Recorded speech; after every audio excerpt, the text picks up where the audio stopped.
आप सभी विद्यार्थियों का सोनरेखा प्राइवेट आईटीआई के यूट्यूब चैनल में स्वागत है। आज के इस वीडियो में electrician trade theory second year के महत्वपूर्ण मल्टीपल चॉइस क्वेश्चन को चर्चा करेंगे, जो आपके एग्जाम पॉइंट ऑफ व्यू से बहुत ही महत्वपूर्ण होने वाला है। आज के इस श्रृंखला का हमारा पहला प्रश्न है, वितरण प्रणाली में वितरकों के लिए सब स्टेशन को कौन सी विद्युतीय लाइन जोड़ता है। प्रश्न बहुत अच्छा है। प्रश्न कह रहा है, डिस्ट्रीब्यूशन सिस्टम में इनमें से किस लाइनों के द्वारा सब स्टेशन को डिस्ट्रीब्यूटर के साथ जोड़ा जाता है। चार ऑप्शन दिया गया है, आप इन चारों ऑप्शन को ध्यानपूर्वक पढ़िए और सही उत्तर देने का कोशिश करें। Option A feeder, option B वितरक जिसे डिस्ट्रीब्यूटर कहा जाता है, option C service line, option D serviceman.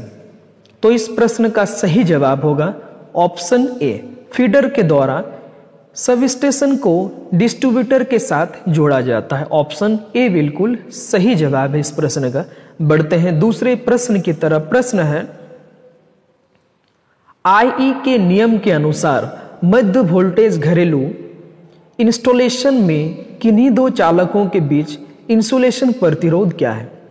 Indian electricity नियम के अनुसार मध्य वोल्टेज घरेलू इंस्टॉलेशन में किन्हीं दो चालकों के बीच प्रतिरोध का मान क्या होना चाहिए, प्रश्न कहता है। चार ऑप्शन दिया गया है, आप इन ऑप्शन को ध्यानपूर्वक पढ़िए और सही उत्तर देने का कोशिश करें। तो इस प्रश्न का सही जवाब है ऑप्शन बी, 1 मेगा ओम से अधिक। इंडियन इलेक्ट्रिसिटी नियम के अनुसार घरेलू इंस्टॉलेशन में किन्हीं दो चालकों के बीच का प्रतिरोध 1 मेगा ओम से अधिक होना चाहिए। ऑप्शन बी बिल्कुल सही जवाब है। नेक्स्ट क्वेश्चन, विविधता कारक जिसे डाइवर्सिटी फैक्टर कहा जाता है, सही फॉर्मूला क्या है। ऑप्शन ए कह रहा है, diversity factor is equal to minimum actual load बटा install load. Option B, install load बटा minimum actual load. Option C, minimum install load बटा actual load. Option D, actual load बटा मिनिमम इंस्टॉल लोड। तो इस प्रश्न का सही जवाब है ऑप्शन ए, मतलब डाइवर्सिटी फैक्टर का सही फॉर्मूला होता है मिनिमम एक्चुअल लोड बटा इंस्टॉल लोड। ऑप्शन ए बिल्कुल सही जवाब है इस प्रश्न का। नेक्स्ट क्वेश्चन, घरेलू उपभोक्ताओं के लिए अपनाई गई एसी वितरण लाइन में वोल्टेज अनुपात क्या है। आपको सही वोल्टेज बताना है जो हमारे घरेलू उपभोक्ताओं के लिए अपनाया जाता है। Option A 415 220 voltage, option B 240 110 voltage, option C 415 110 voltage, option D 11 के भी 415 वोल्टेज।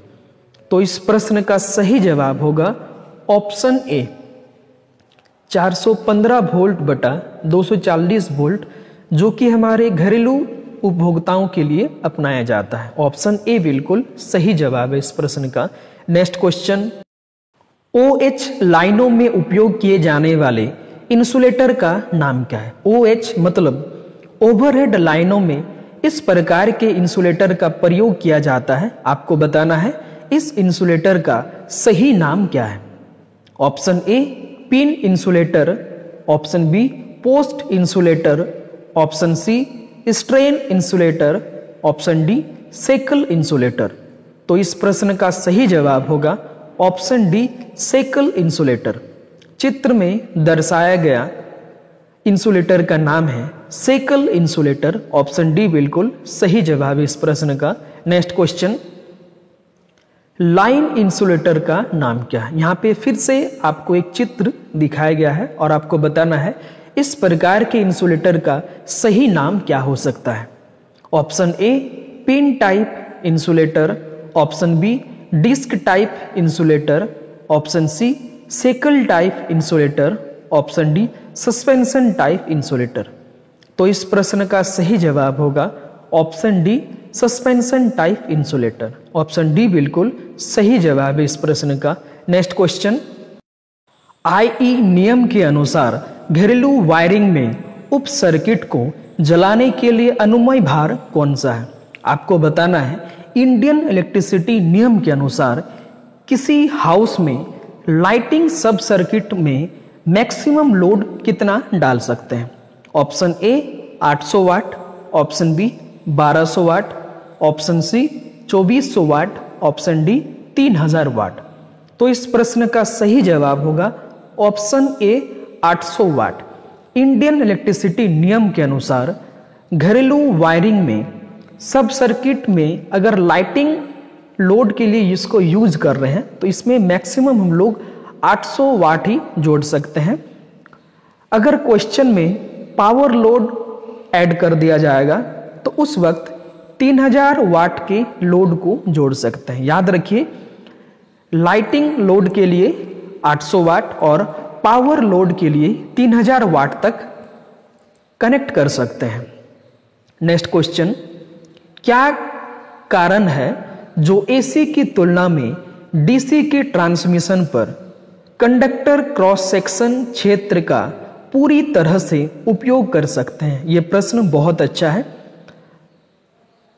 प्रश्न कह रहा है ऐसा कौन से कारण है जिसके वजह से एसी कंडक्टर को पूरी क्रॉस सेक्शन का यूज हम लोग नहीं कर सकते बट डीसी कंडक्टर के संपूर्ण क्रॉस सेक्शन का प्रयोग कर सकते हैं? चलिए 4 ऑप्शन दिया गया है, इन 4 ऑप्शन पे बात कर लेते हैं। Option A no heat loss, option B no skin effect, option C no power loss, option D no corona loss. तो इस प्रश्न का सही जवाब है option B no skin effect. DC में किसी प्रकार का स्किन इफेक्ट नहीं होने के वजह से इसके संपूर्ण क्रॉस सेक्शन का प्रयोग किया जाता है। ऑप्शन बी बिल्कुल सही जवाब है इस प्रश्न का। नेक्स्ट क्वेश्चन, ओवरहेड लाइन के लिए उपयोग होने वाले ACSR कंडक्टर में स्टील को क्यों प्रबलित किया जाता है? जो ACSR कंडक्टर है इसमें स्टील का प्रयोग क्यों किया जाता है, ये प्रश्न है। ऑप्शन ए लाइन सेग को कम करने के लिए, option B line voltage drop को कम करने के लिए, ऑप्शन सी तन्यता बढ़ाने के लिए, ऑप्शन डी धारा वहन क्षमता को बढ़ाने के लिए। तो इस प्रश्न का सही जवाब होगा ऑप्शन सी तन्यता बढ़ाने के लिए ACSR कंडक्टर में स्टील का उपयोग किया जाता है। ऑप्शन सी बिल्कुल सही जवाब है इस प्रश्न का। नेक्स्ट क्वेश्चन, किस प्रकार का AC प्रसारण सार्वभौमिक रूप से अपनाया जाता है? आपको बताना है इनमें से किस प्रकार के AC ट्रांसमिशन लाइन का यूनिवर्सल एडॉप्टेड होता है, मतलब सारी जगत में इसका प्रयोग किया जाता है। Option A 2 phase 4 wire system, option B 2 phase 3 wire system, option C single phase 2 wire system, option D 3 phase 3 wire. तो इस प्रश्न का सही जवाब है option D 3 phase 3 wire system को AC ट्रांसमिशन का यूनिवर्सल एडॉप्टेड भी कहा जाता है। ऑप्शन डी बिल्कुल सही जवाब है इस प्रश्न का। Next question, winding wire gap को बहुत पास रखने और पिन इंसुलेटर में बहुत टाइट होने का क्या कारण है?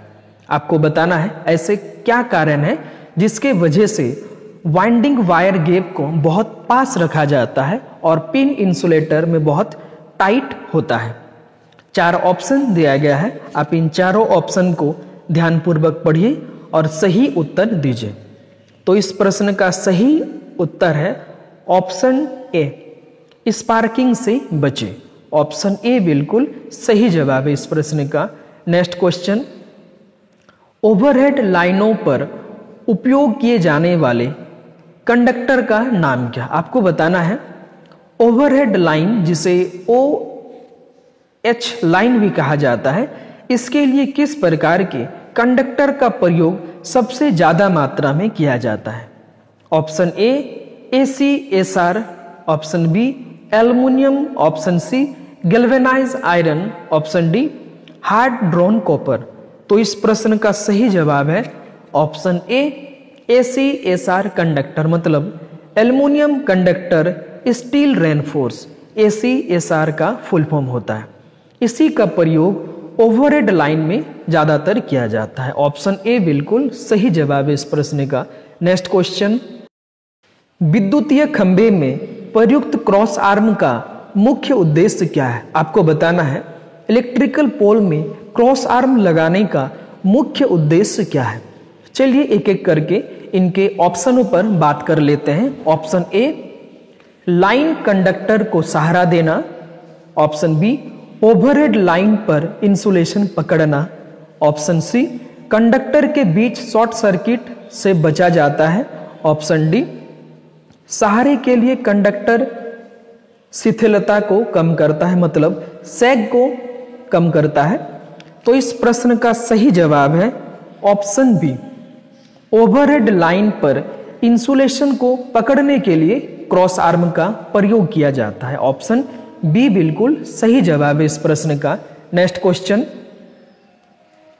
एसी पावर ट्रांसमिशन का क्या फायदा है? आपको बताना है एसी पावर ट्रांसमिशन का एडवांटेज क्या होता है।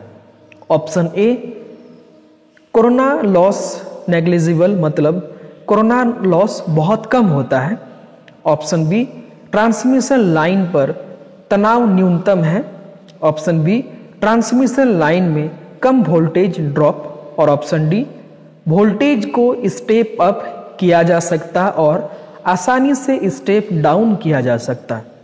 तो इस प्रश्न का सही जवाब है option D, AC power transmission का ये मुख्य फायदा है। इसके द्वारा हम लोग वोल्टेज को स्टेप अप मतलब बढ़ा भी सकते हैं और स्टेप डाउन मतलब घटा भी सकते हैं। ऑप्शन डी बिल्कुल सही जवाब है इस प्रश्न का। नेक्स्ट क्वेश्चन, ACSR का मतलब क्या है? आपको बताना है ACSR का फुल फॉर्म क्या होता है। 4 ऑप्शन दिया गया है, आप इन 4 ऑप्शन को ध्यानपूर्वक पढ़िए और सही उत्तर देने का कोशिश करें। तो इस प्रश्न का सही जवाब है option D, aluminium conductor steel reinforce, ACSR का पूरा नाम होता है। तो आज के इस श्रृंखला में हम लोग electrician trade theory second year की बहुत ही महत्वपूर्ण मल्टीपल चॉइस क्वेश्चन को अध्ययन किए। आप इन सभी क्वेश्चन को ध्यानपूर्वक पढ़िए और आने वाले एग्जाम का लिए तैयारी कीजिए। आप घर में रहिए, सुरक्षित रहिए और ऑनलाइन के माध्यम से अपना पढ़ाई को जारी रखिए।